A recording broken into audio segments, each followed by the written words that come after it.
Shalom, all you beautiful Torah keepers. This is Judah. Feast days, how they are practiced. A lot of people think, or I've heard a lot of people claim that you can't keep the Sabbath while in captivity.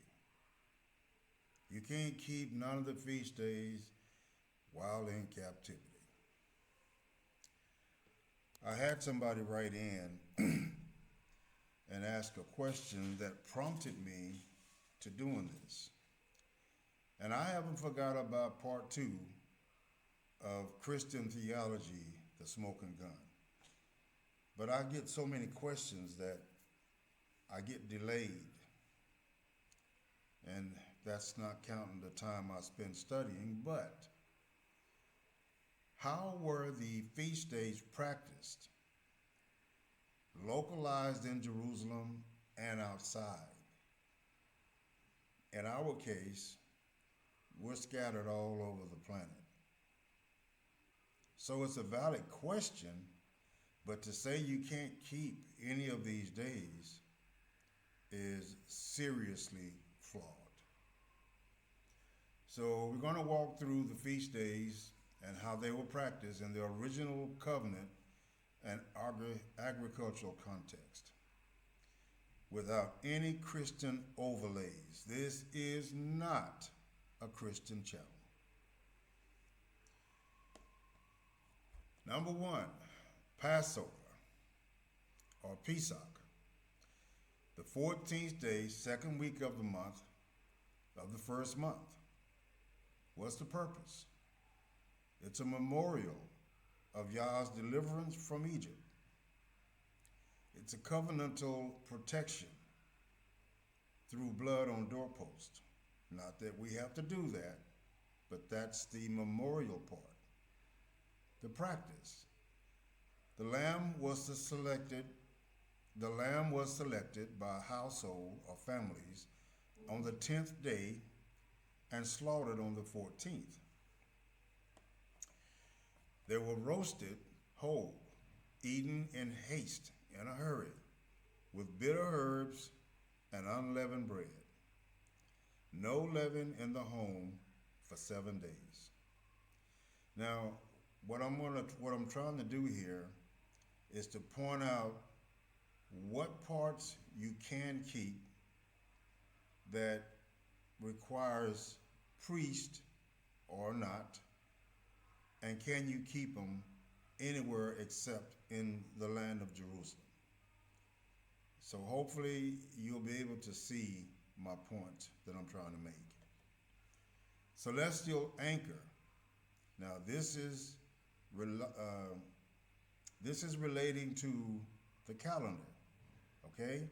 When you see me put down celestial anchor, I'm showing you how all of this is connected not only to the equinox, but it's also connected to the calendar.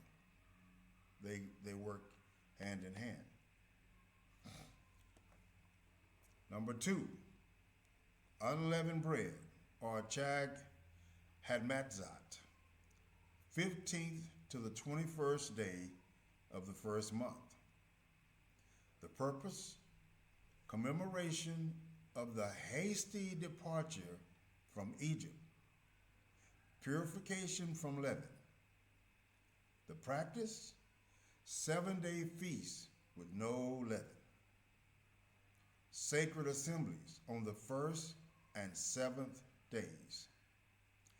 Daily offerings in the temple. The symbolism, humility, readiness, and separation from corruption. The Israelites were separated from Egyptian corruption. Number 3, first fruits of Bikurim, day after the weekly Sabbath, during unleavened bread. What was the purpose? Offering the first sheaf of barley to Yah before consuming the harvest. The practice, priest waves the sheaf before Yah. No bread or roasted grain was eaten until this offering. And again, it's celestial anchored, tied to the ripening of barley and sunrise based priestly timing. Number 4, Feast of Weeks or Shavuot, 50 days after first fruits. The purpose, celebration of wheat harvest and covenant renewal. The practice, 2 loaves of leavened bread waved before Yah. That's what the priest did. Communal rejoicing and offerings. Pilgrimage feast. One of these 3 times all males appeared before Yah. Symbolism, completion, abundance, and covenant unity. Number 5, Feast of Trumpets or Yom Teruah. First day of the 7th month. The purpose, awakening announcement of judgment cycle and sacred assembly. The practice, blowing of trumpets or the shofar. No work, offerings presented. Again, this celestial anchor marks the turn toward autumn, often aligned with lunar visibility, but can be anchored to equinox harmonics.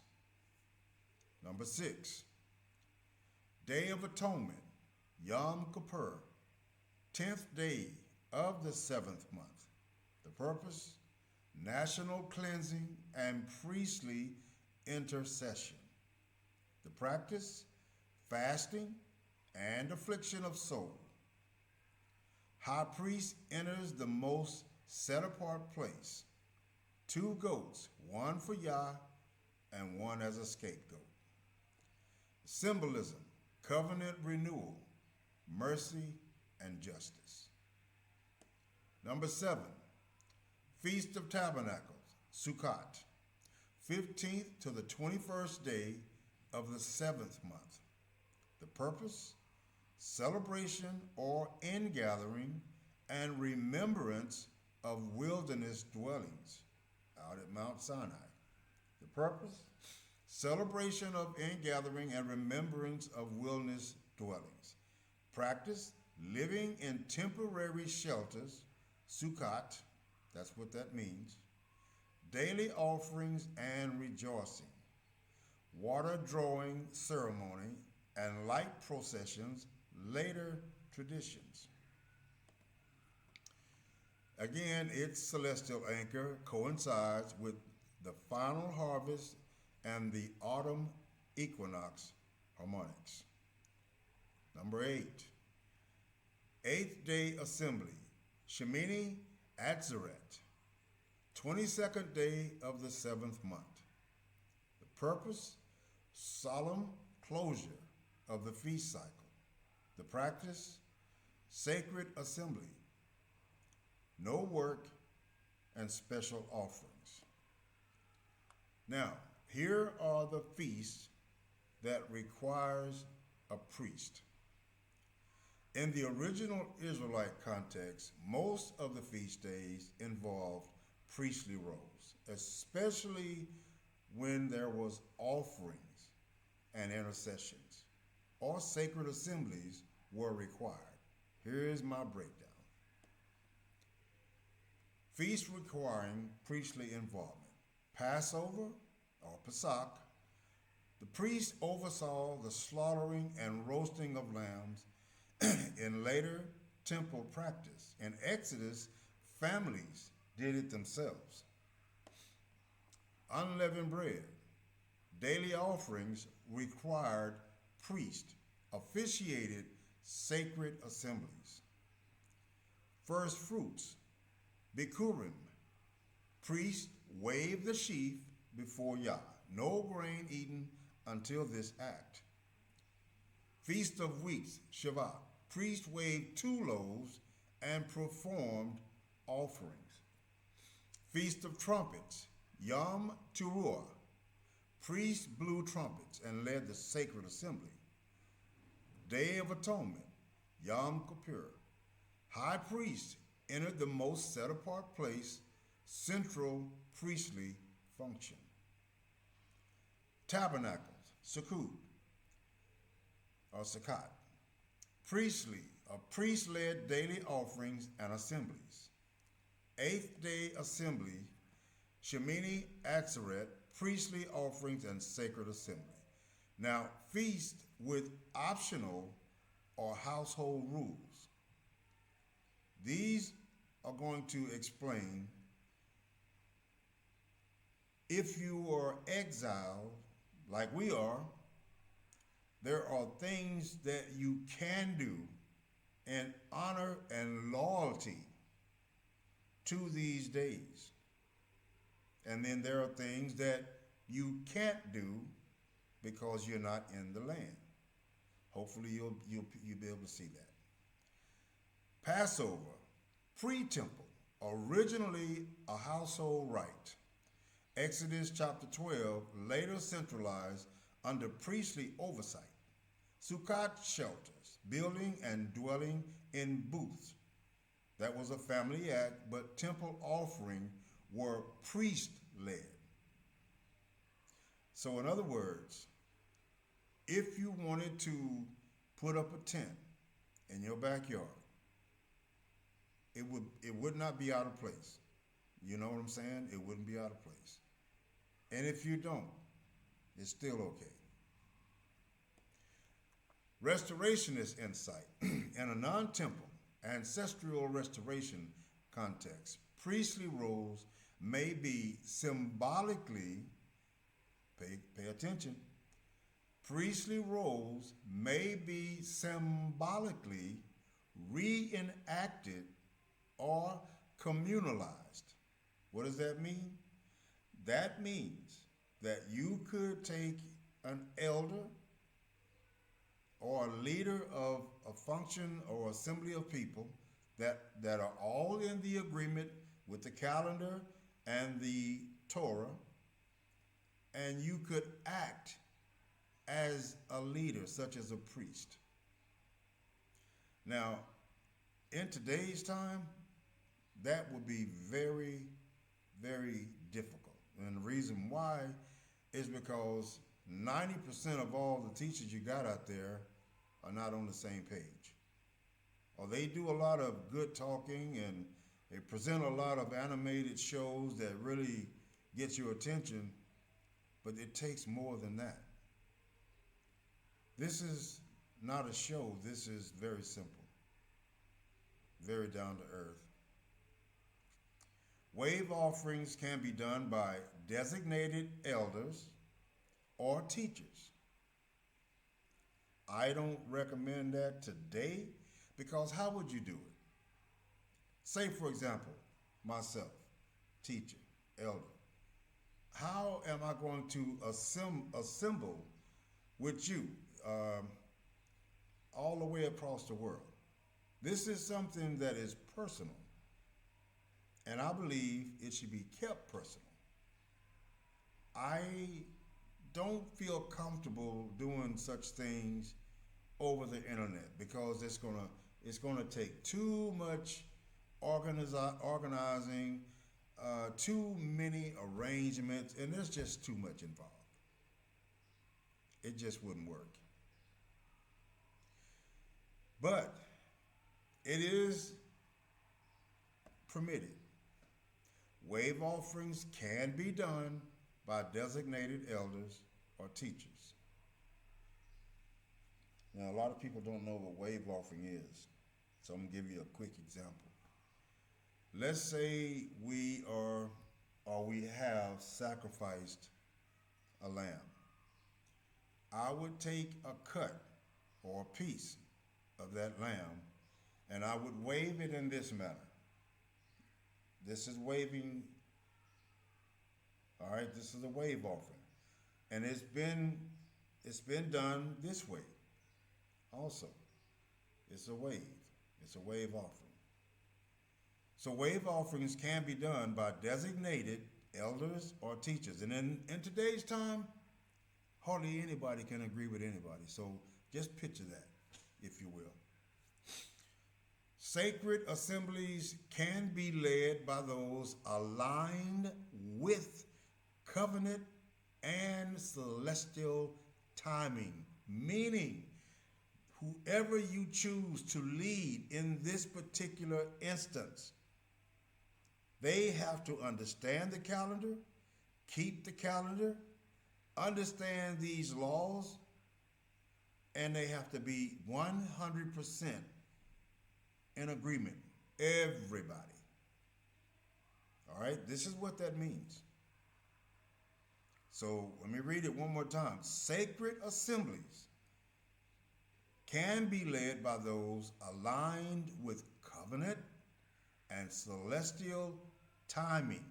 They got to know when that day is here. If they don't know this calendar, they don't know what day to do this on. And you can't just pick a date. You can't choose out of your head. This is already preset. It don't align to us. We align to it. Atonement rituals may be taught as prophetic patterns rather than literal reenactments or reenactments. Now that means you can teach this particular type of information to somebody else. According to what this reads or how it reads, it don't appear to be something that has to be done by a priest or an elder. It's anybody with the knowledge of the calendar, the celestial alignments, the equinox, and so forth. Now, the original intent, pilgrimage versus local observance. This is very important. This is one of the main things I wanted you to see. The Torah distinguishes between pilgrimage feast and local convocations. What does that mean? It means pilgrimage is when you come from somewhere outside of Jerusalem to participate in a holy day or a sacrifice or an assembly that is required for you to be in that land, not outside. That's the pilgrimage. You come from a distance away to Jerusalem for this event. The feast name, Passover, Pesach. Yes, lamb had to be slain where Yah places his name. Deuteronomy chapter 16, verses 2 to 6. Or verses 2 and 6. Unleavened bread. Yes, celebrated with Passover, offerings tied to temple altar. Shavuot, or Pentecost.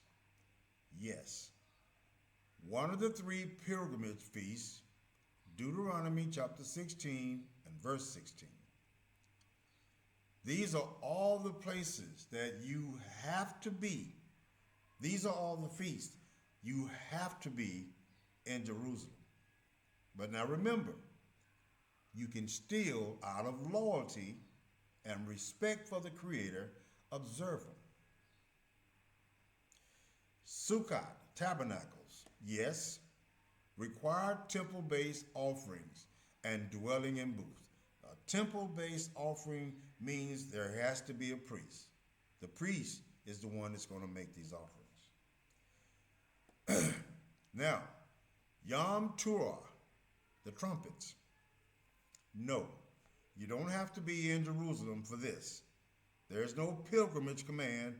It's to be observed locally. You can do this no matter where you are in the world. Yom Kippur, a Day of Atonement. No, you don't have to be in Jerusalem. High priest officiated in temple, but people fasted wherever they were. And that's what Yom Kippur is all about.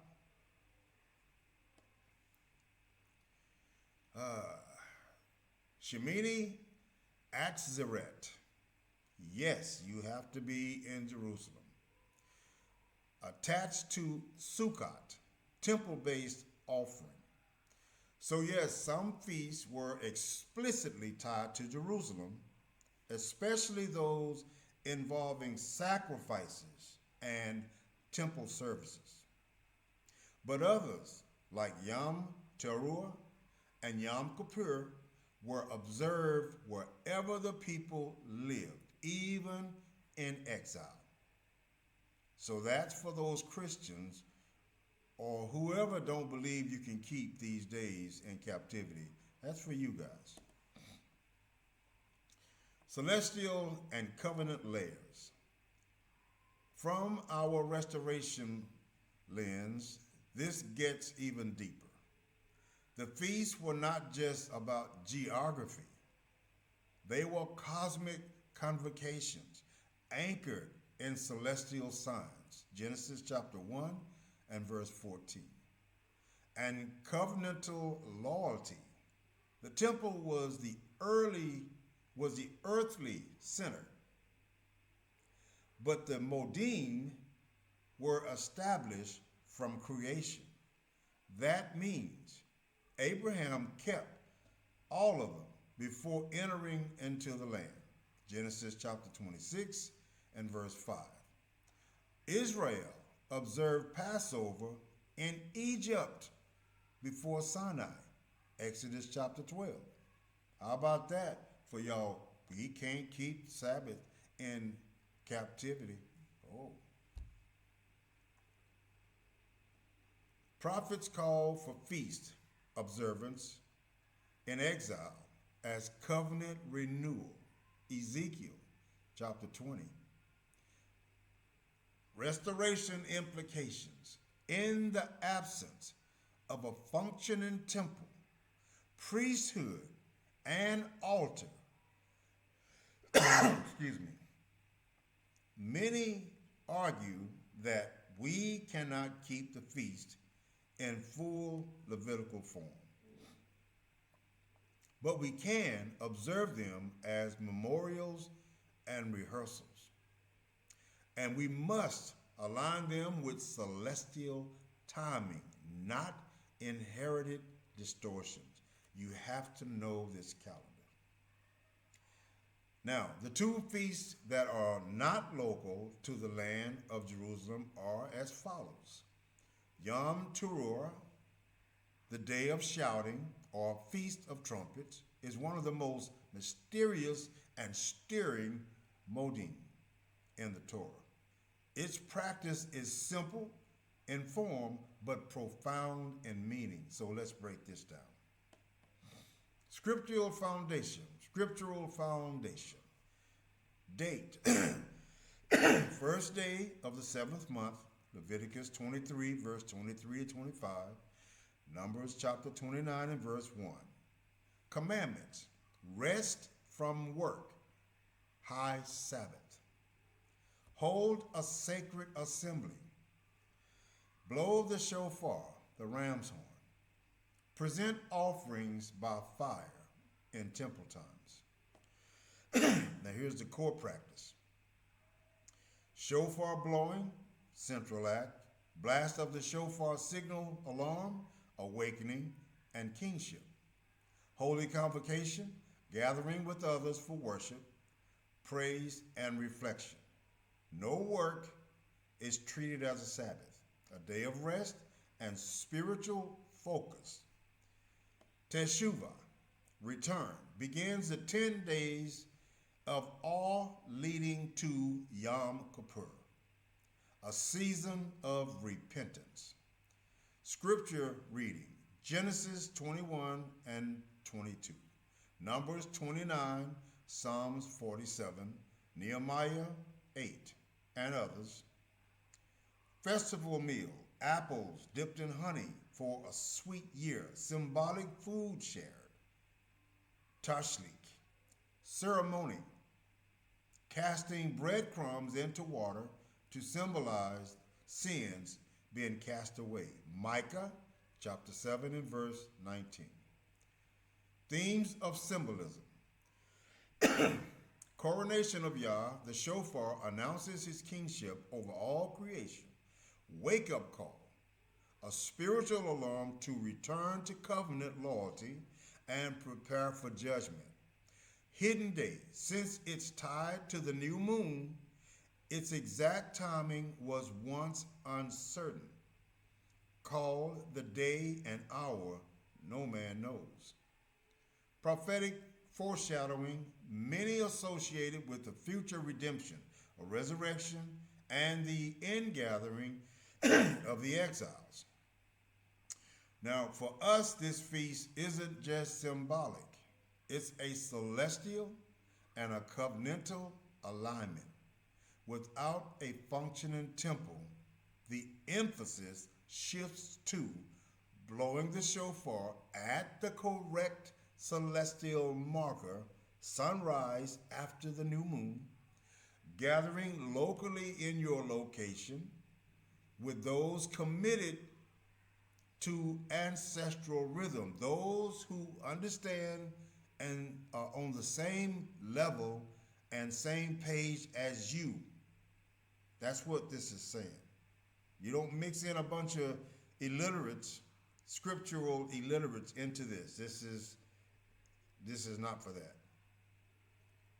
But you can gather local in your location with people like you, think like you, and believe like you. Teaching the prophetic significance of the Teruah blast as a call to serve Yah alone. Now, Yom Kippur, temple-centered atonement in the Torah, especially Leviticus chapter 16 and chapter 23. Yom Kippur was originally centered around the high priest ritual in the tabernacle, and later the temple in Jerusalem. Only the high priest could enter into the Holy of Holies on this date to make atonement for the sanctuary. The priesthood in all of Israel. This means the core sacrificial rites had to be performed in the sanctuary. First the tabernacle, and then the temple. The presence of the people was not required in Jerusalem, but their fasting and self-affliction were commanded in all their settlements. No matter where they were, they had to do this. This is why you should not listen to everybody, especially those that tell you you can't keep the Sabbath in captivity. I'm showing you proof. This is straight out of the book. So I'm going to read that one more time. The presence of the people was not required to be in Jerusalem, but their fasting and their self-affliction, it was commanded in all of their settlements, anywhere they were. Leviticus chapter 23, verse 27 to 32, indicating decentralized participation. Local observance was permitted. Even in ancient times, Israelites outside of Jerusalem were expected to observe Yom Kippur through fasting, rest, and repentance. The priestly ritual was centralized, but the communal observance was distributed across the land. This is reinforced by Leviticus chapter 23, verses 31 to 32. It is a law for all time, throughout the generations, in all of your settlements, no matter where in this world you are. The next time somebody tell you you can't keep the Sabbath in captivity, y'all show them these scriptures. Numbers 29 and verse 7, you shall do no work. Again, applying broadly. This goes for no matter where you are. Anywhere you are, that's talking about you. Second Temple and Qumran conflicts. During the Second Temple period, groups like the Qumran community observed Yom Kippur on different days. Wrong. Due to calendar disputes. Imagine that. They kept it outside of Jerusalem. Oh. With their own priestly rituals and solar calendar alignment. This shows that location wasn't the only issue. Calendar accuracy and priestly legitimacy were also contested. The Jerusalem priesthood considered their rights exclusive, but other groups challenged that authority, like they do today. Nothing's changed. It's the same way right now. So post-temple shift. After the temple's destruction of 70 CE, the centralized sacrificial system ceased. Yom Kippur became fully synagogue and home-based, with prayer, fasting, and confession replacing the temple rites. So in short, yes, ancient Israelites could and did observe Yom Kippur anywhere. But the priestly atonement ritual was only valid in the sanctuary, Jerusalem. The people's roles was spiritual and communal, not geographic. So the heart of sacred geography versus covenant participation. 3 pilgrimage feasts required in Jerusalem, meaning there was 3 main ones. You had to be in Jerusalem. You can't keep these anywhere else. According to Torah, Exodus 23, verse 14 to 17, and Deuteronomy 16, verse 16, all Israelite males were commanded to appear before Yah in the place that Yah chose. It eventually became Jerusalem for these 3 feasts: unleavened bread, including Passover; Shavuot, Feast of Weeks; Sukkot, Feast of Tabernacles. These were pilgrimage feasts involving sacrificial offerings and communal rejoicing. Pilgrimage feasts, again, I remind you, meaning you come from way off somewhere. Maybe another country, who knows? But it's not in Jerusalem. That's a pilgrim. That's a pilgrimage. The temple was the only authorized site for these rites once it was centralized. So what about those outside of Jerusalem? Even in ancient times, many Israelites lived far from Jerusalem. In Galilee, the Negev, or even in exile. Here's how they participated. Local convocations. Leviticus chapter 23 repeatedly calls these feasts holy convocations, implying gatherings could happen in local communities, even if sacrifices were centralized. That don't mean that you could make a sacrifice, but you could keep all of the other parts of this commandment except the sacrifice. Sacrifice had to be done in Jerusalem. And it's still that way today, only we're not there. Symbolic observance, which is what we do mostly for the most part. Families outside of Jerusalem would eat unleavened bread, count the Omer, build booths, and rejoice, even without a temple offering. Scriptural precedent in 2 Kings chapter 23, Josiah reinstitutes Passover, and it's clear many hadn't been able to keep it properly for generations, yet they still remembered it. Post-temple adoption. After 70 CE, all feasts became fully decentralized, with prayer, fasting, and symbolic acts replacing sacrifices. This is saying,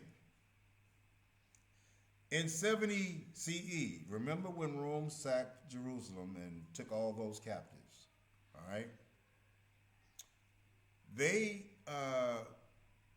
That was considered, they weren't centralized anymore. They weren't able to go back to that land. They were in captive. They were in captivity. So they did the prayer, the fasting, and they symbolized the acts that replaced the sacrifices. Okay, so you see why you can't let everybody teach you. Qumran and calendar disputes. Groups like the Qumran community kept all feasts outside Jerusalem on a solar calendar with their own priestly rites. This shows the location, it was contested. The calendar, it was too contested. And the authority was also contested. In other words, we're going to do this our way. Restorationist implications. For those restoring ancestral rhythms today, especially outside of Jerusalem, the model is clear. Sacrificial rites were centralized, but communal observance was always possible. Y'all get that? Celestial alignment and covenant loyalty may take precedence over geography. Priestly harmonics can be honored through local convocations, prophetic timing, celestial calendar, okay, and sacred remembrance. Don't let nobody else tell you you can't keep these days. This is why it's so important to understand the creation calendar. I hope this helped. Shalom.